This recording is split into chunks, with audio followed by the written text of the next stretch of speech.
Oke, kita masuk ke segmen 3 atau seri ketiga, yaitu kita membahas bagaimana sih membedakan antara praktek perusahaan direct selling yang benar dengan praktek skema piramida atau money game dan praktek perusahaan direct selling yang benar. Banyak simpang siur pendapat di masyarakat yang bingung apakah binary itu money game, apakah ini dan sebagainya. Sebenarnya bukan masalah bentuknya, bukan apakah itu monoleg itu cuma satu kaki atau satu leg, apakah itu binary, apakah itu trinary, apakah itu breakaway. Itu bukan dinilai dari situ, bukan dinilai dari bentuknya. Ada yang bicara skema piramida, berarti kan atasnya satu dan sebagainya dan sebagainya. Itu juga skema piramida bukan dilihat dari bentuknya. Semua organisasi ya bentuknya piramida. Contoh organisasi perusahaan, direkturnya lebih sedikit, manajernya lebih banyak lagi, supervisornya lebih banyak lagi. Atau pemerintahan, presidennya satu, gubernurnya, menterinya lebih banyak, gubernurnya lebih banyak. Jadi semua organisasi piramida, tetapi bukan berarti membentuk skema piramida yang dilarang. Ya, nah bagaimana sih sebenarnya prosesnya? Mari kita lihat dari flow-nya dari perusahaan penjualan langsung yang benar, yaitu seorang customer atau member membeli dia mengeluarkan uang untuk suatu produk, di mana harga dan value produk itu manfaat produknya itu sama antara harga dan value produknya ya, kembali ke customer, dan perusahaan mempunyai profit atas pembelian ini. Jadi atas penjualan produk ada profit dan profitnya itulah yang dibagikan ke member, di mana peraturan pemerintah maksimal total payout dari seluruh total payout itu maksimal bonus yang boleh dikeluarkan dari seluruh jaringannya itu maksimal 40%. Jadi contoh misalnya omsetnya cuma 1 juta, maka dari 1 juta itu bonus yang boleh dikeluarkan untuk semuanya itu hanya 400.000. Itu maksudnya ya. Itu adalah penjualan langsung yang benar. Jadi uang yang masuk menghasilkan anak, jadi ini induknya, anaknya adalah profitnya, anaknya lah yang dibagikan. Sedangkan kalau skema piramida, praktek skema piramida adalah orang mengeluarkan uang dan uang ini tidak menghasilkan apa-apa. Tapi uang ini tidak produktif sama sekali dan uang inilah yang dibagikan. Jadi bisa dibayangkan uang yang sebenarnya statusnya adalah kewajiban diperlakukan sebagai profit dan dibagikan. Sudah pasti akan bangkrut perusahaannya. Jadi induknya yang dibagikan bukan anaknya. Kalau di sini induknya beli produk ada profitnya yang dibagikan. Nah itu bedanya praktek antara penjualan langsung yang benar dengan perusahaan money game. Bagaimana membedakannya? Sebenarnya ada 3 hal untuk bisa membedakan. Yang pertama adalah kita cek dari sumber bonusnya. Kalau direct selling yang benar, sumber bonus dari kegiatan penjualan barang. Terjadinya penjualan, maka ada bonus. Sedangkan kalau money game atau skema piramida, bonus berasal dari kegiatan perekrutan anggota. Jadi uang keanggotaan itu yang dibagi-bagikan. Kemudian yang kedua adalah syarat bonus. Bagaimana sih syarat bonusnya? Kalau direct selling atau MLM yang benar berasal dari barang yang terjual. Jadi syarat bonus kalau mau ada bonus ya harus ada barang yang terjual. Itu syaratnya.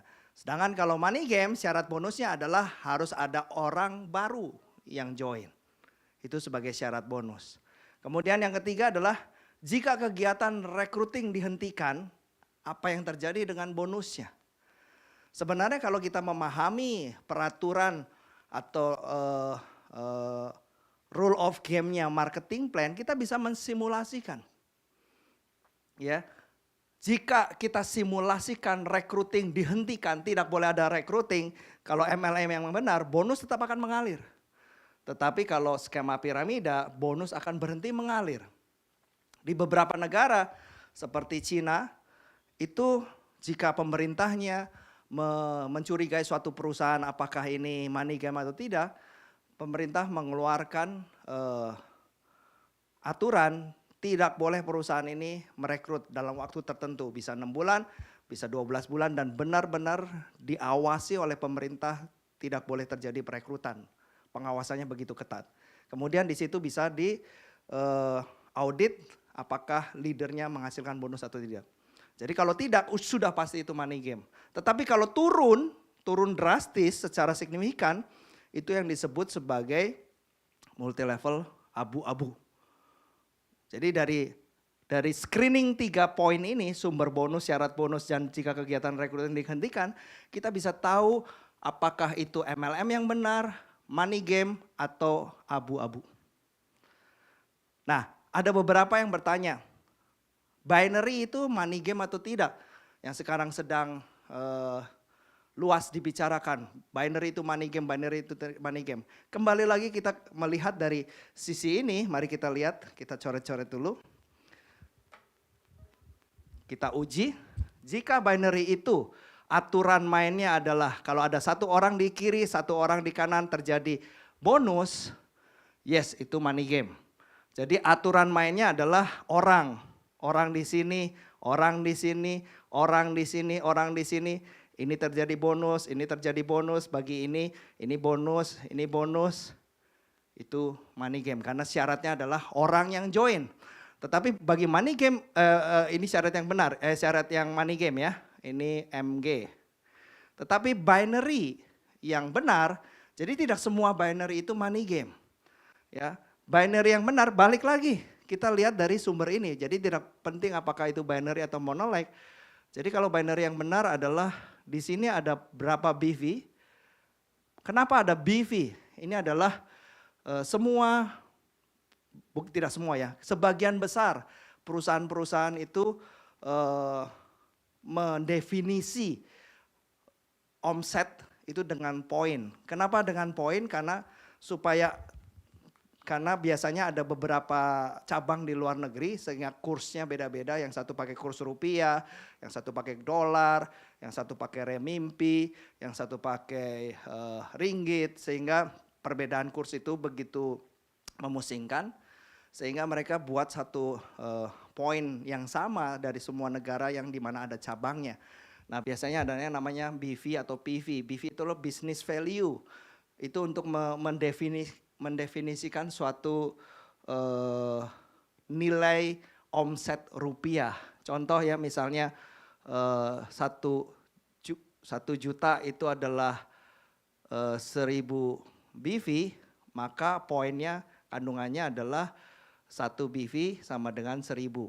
Jadi misalnya aturan mainnya di sini setiap ada 100 BV ada bonus, katakan ya 100 BV, katakan bonusnya 20.000 misalnya ya.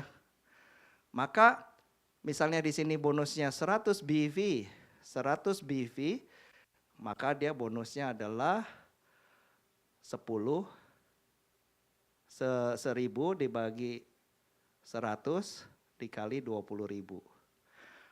Jadi kalau seperti ini tidak penting ada orang atau tidak, jadi entah orangnya banyak atau orangnya sedikit, yang penting total omsetnya di sini berapa. Misalnya omsetnya di sini 1 juta BV, di sini 200.000 BV, maka terjadi bonus. Maka ini adalah binary yang benar karena syaratnya adalah syarat produk yang terjual.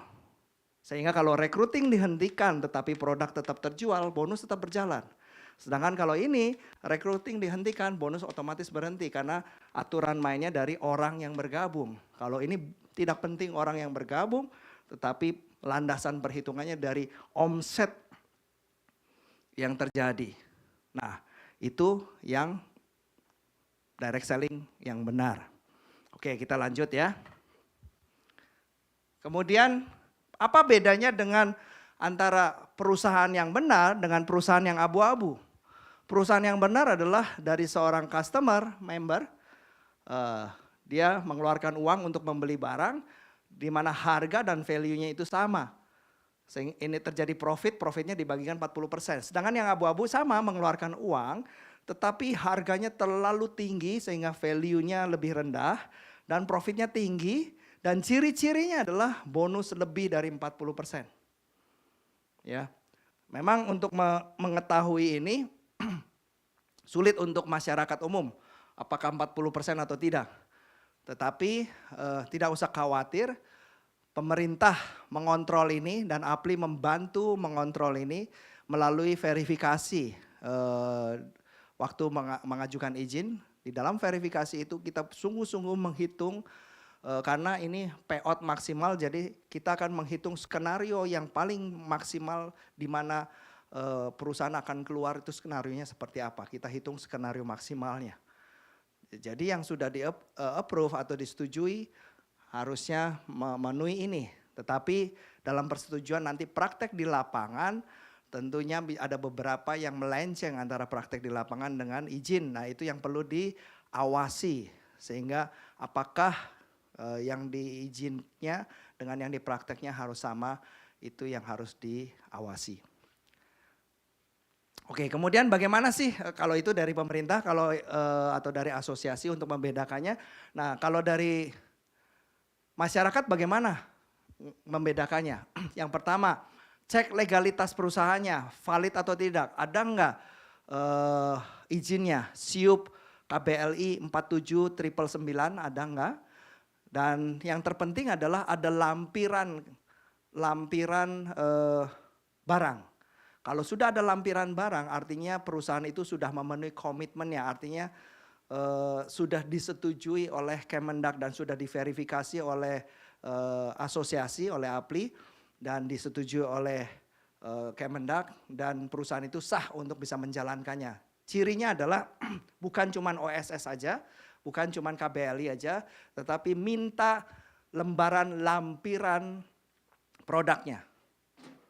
Itu kuncinya, lampiran produknya. Itu menunjukkan bahwa sudah disetujui. Kemudian apakah ada produknya? Pertanyaan yang kedua. Dan pertanyaan ketiga, apakah menekankan kepada penjualan produk bukan pada peringkat? Menekankannya penjualan produk atau peringkat?